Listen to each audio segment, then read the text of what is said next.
কেমন লাগছে বলো আমাকে। সকাল সকালে আমি রেডি হয়ে নিয়েছি, কারণ আমি বেরিয়ে পড়বো এক্ষুনি। তো এই দেখো, ঝপ করে আমি ট্রেনে চলে এসেছি। না, মোটেই না, তার আগে ভাস্কর আমাকে ট্রেনে তুলে দিয়ে গেছে অনেকটা রাস্তা অতিক্রম করে। তো আমি যাচ্ছি এখন বাড়িতে। সারা রাস্তা ট্রেনে এইসব জিনিসপত্র, কসমেটিক্স, এই সমস্ত দেখতে দেখতে আমার কেটে গেল অনেকক্ষণ। 1 ঘন্টা 15 মিনিটের রাস্তা একা একা যাওয়াটা একটু ডিফিকাল্ট, বাট আমার এসব দেখতে দেখতে, লোকজন দেখতে দেখতে কীভাবে টাইম কেটে যায় আমি নিজেও বুঝি না। তো হ্যাঁ, আজকে এই ছোট্ট ছোট্ট দুটো কানের দুলও আমি কিনে নিয়েছিলাম। কারণ হচ্ছে, যেহেতু হেলমেট পরার জন্য আমি কানে দুল না পরে এসেছিলাম, ভেবেছিলাম বাড়িতে ঢোকার আগে পরে নেবো, বাট তারপরে ছোটো ছোটো দুলগুলো দেখে আমার বেশি ভালো লাগলো, মনে হলো না এগুলোই পরে নিই। আর দেখো কি কাতারে কাতারে লোক নামছে স্টেশনটা। এটা ছিল জিরাট স্টেশন, প্রচণ্ড ভিড় ছিল, যেমনি লোক নেমেছিল তেমনি লোক উঠেও ছিল। যাই হোক, এই করতে করতে আমি কখন যেন এই জিরাট পর্যন্ত, সত্যি অ্যাকচুয়ালি আমি বোরিং ছিলাম, তাই জন্য দেখো ততক্ষণে আমি ভিডিও করেছি, তারপরে আমি কিন্তু ভিডিও করিনি। তার কারণ আচমকাই আমি খেয়াল করিনি আমার পাশে একজন এসে বসে পড়েছে হঠাৎই। দেখো, এখন আমি সোজা নেমে পড়েছি বাঁশবেড়িয়া স্টেশনে। এর আগে মানে এই মিডিল টাইম জিরাট থেকে বাঁশবেড়িয়া পর্যন্ত কোনো ভিডিও হয়নি, বিকজ হঠাৎ আমি তাকিয়ে দেখি আমার পাশে আমার বেস্ট ফ্রেন্ড বসে। আমরা দুজন কেউ কাউকে দেখিনি, 5 মিনিট পর খেয়াল করেছি জিরাট থেকে ও উঠেছে, তো আমার পাশের সিটটাতেই ফাঁকা ছিল, সেখানেই বসেছে। আচমকাই দেখি ও। তো সারা রাস্তা এতদিন পর পেয়ে একে অপরকে আমরা গল্প করতে করতে করতে করতে বাঁশবেড়িয়া চলে এসেছি। আর ও হচ্ছে ডেলি এই ট্রেনটাতেই আসে, আমিও জানি না, কেউই জানি না কারোর আসার কথা আছে, বা দুজনেই একে অপরকে দেখে সো এক্সাইটেড হয়ে পড়েছি। আর বাঁশবেড়িয়া স্টেশনটা দেখো কেমন নিট অ্যান্ড ক্লিন, ফাঁকা, নিরিবিলি, তার জন্য আমার এদিক দিয়ে আসতে খুব ভালো লাগে এই রুটটা। তো আমাকে এত হাসি খুশি দেখাচ্ছে এই কারণে, কারণ আমি বাড়ি পৌঁছে গেছি। Let's go.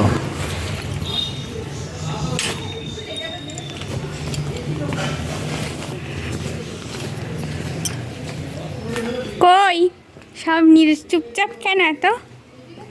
হ্যাঁ, এদিক দেখি মুখটা।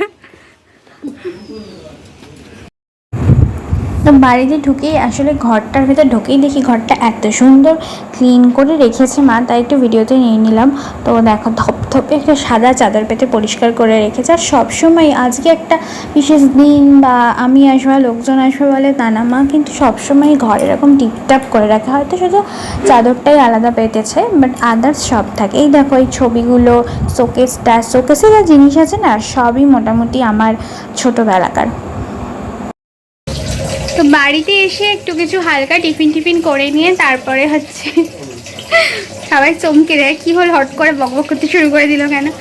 তো টিফিন করে নিয়ে স্নান করে ফ্রেশ হয়ে নিলাম, কারণ গরম হচ্ছে। আমাদের বাড়িতে একটা পুজো আছে বিকেলবেলা, তো তোমাদেরকে সেটা দেখাবো। অ্যাকচুয়ালি ওটা সৎসঙ্গ।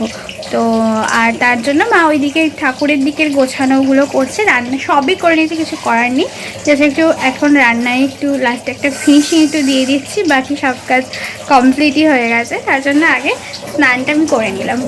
আর আমাদের ঘরে গোপাল আছে, তো পরশু দিন মানে সোমবার দিন তো শুভ দিন, মানে তোমরা জানি জন্মাষ্টমী, তো জন্মাষ্টমীটা এখানে কাটিয়েই আমি যাবো। পটল ছেড়ে দিয়েই গেছে না, অল্প করে একটু পটল পোস্তটা আমি করবো, মানে ছেড়ে ঢাকা দিয়ে গেছে।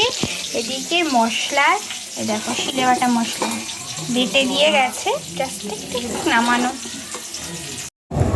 আসলে আস্তে আস্তে মার একটু বয়সের দিকে যাচ্ছে, মা নয় বাবা, তো মা এখন সব কাজ করে মানে হাঁপিয়ে যায়, এই আসলে একটু সুবিধা হয় আর কি। তো বাবা আর মা দুজনে মিলে এখানে না এই ওয়ালপেপারগুলো লাগাচ্ছিল। আর আমাকে দেখো, কাজ নেই বাজ নেই, ক্যামেরা খুলে বসে আছে, তাই হঠাৎ খেয়াল করলাম যে নেল পালিশ আর লিপস্টিকের কালারটা সেম হয়ে গেছে। দেখো তোমার পোয়া বানিয়ে রেখেছে, দেখাই দেখো, এক হাঁড়ি। কারণ হচ্ছে আজকে ওই যে পুজোটা হচ্ছে আর কি সৎসঙ্গে, তার হ্যাঁ এই তো দেখলাম, তার প্রসাদে দেবে মালপোয়া। কত এক ঝুড়ি, এখানে এক হাঁড়ি। চলো একটা টেস্ট করে দেখা যাক। আমার একটু কড়া কড়া ভাজা ভাল লাগে, এটা নিই। আর এগুলো আছে এখানে মিষ্টি গজা,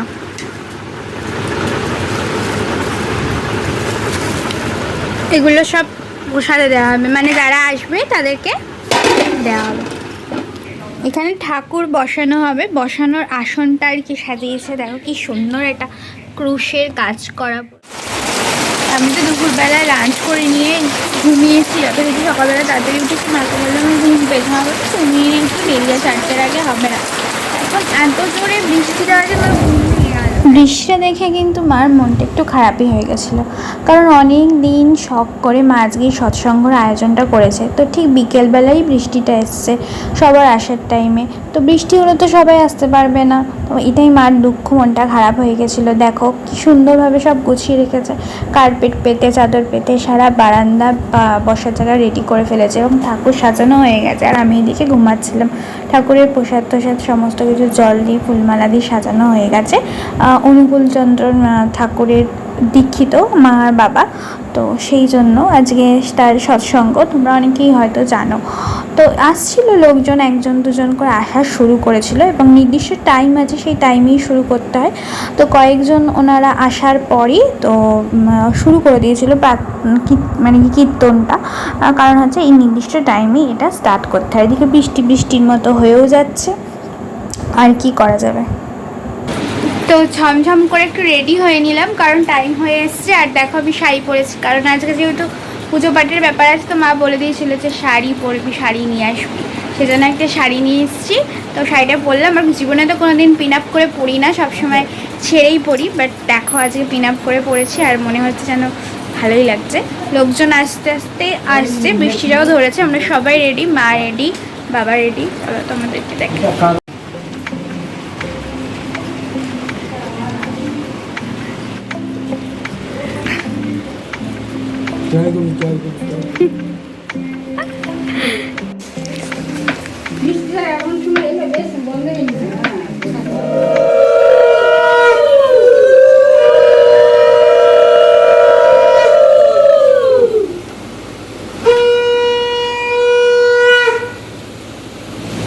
वंदे पुरुषोत्तमं वंदे पुरुषोत्तमं प्रेममय श्री ठाकुर कुलचंद्र जी के, माता मनमोहिनी देवी के, बड़ माँ के, मातृ संघ के, वंदे पुरुषोत्तमं।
বেশ অনেকক্ষণ চলেছিল, মানে 5টা থেকে পৌনে 5টা থেকে পুরো 7টা অবধি 2 ঘন্টার এই অনুষ্ঠানটা ছিল।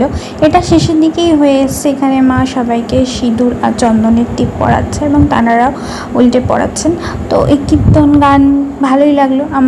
আমাদের বাড়িতে মার অনেক দিনের ইচ্ছা ছিল একটা সৎসঙ্গ দেওয়ার, বাট কোনো না কোনো কারণে হচ্ছিল না, পিছিয়ে যাচ্ছিলো। তো ফাইনালি এটা হয়েছে। মার শরীরটা ভালোও না, খুব 2-3 দিন আগেই দাঁত তুলতে হয়েছে প্রবলেমের জন্য, তার মধ্যেও করেছে, কারণ মানে ভাবনা চিন্তা করে নিয়েছে তো করবেই এটা আর কি। আবার 2 দিন পর জন্মাষ্টমীর অনুষ্ঠান, তো একটু প্রেশার যাচ্ছে, ঠিক আছে, ঠাকুর চাইলে সব সুস্থভাবেই হয়ে যাবে। যাই হোক, ভালোভাবে এই দিনটা কাটলো। বৃষ্টি করে যেটা মার মন খারাপ হয়ে গেছিলো, কেউ আসতে পারবে না, কিন্তু আস্তে আস্তে সবাই এসে, যাদের আসার ছিল সবাই এসছে। অনেকে আবার আছে হয়তো কীর্তন শেষ হয়ে গেছে কিন্তু পরেও তারা এসছেন, মানে যাদের আসার কথা ছিল তারা প্রত্যেকেই পাড়ার সবাই, মা কাকিমারা, বৌদি, জেঠিমা, এনারা সবাই এসেছিলেন, বাচ্চারা।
অনুষ্ঠানটা শেষ হলেই ওনাদেরকে একটু চা বিস্কিট দেওয়া হবে, তো সেই জন্য আমি চাটা বসিয়ে দিয়েছিলাম। এখানে এসে এইসব কেটলিতে ভালো করে ছেঁকে নিয়ে তারপর সবাইকে দেওয়া হবে। আর এদিকে অনুষ্ঠান একদম শেষের দিকে চলে এসছে, তো সবাইকে দেখে তোমরা বুঝতেই পারছো খুব ভালো করেছেন ওনারা। এটা অ্যাকচুয়ালি সৎসঙ্গের মধ্যে মাতৃসঙ্গ, মানে সব মহিলারা মিলে এটা করেন, বেশ ভালো লাগলো দেখে।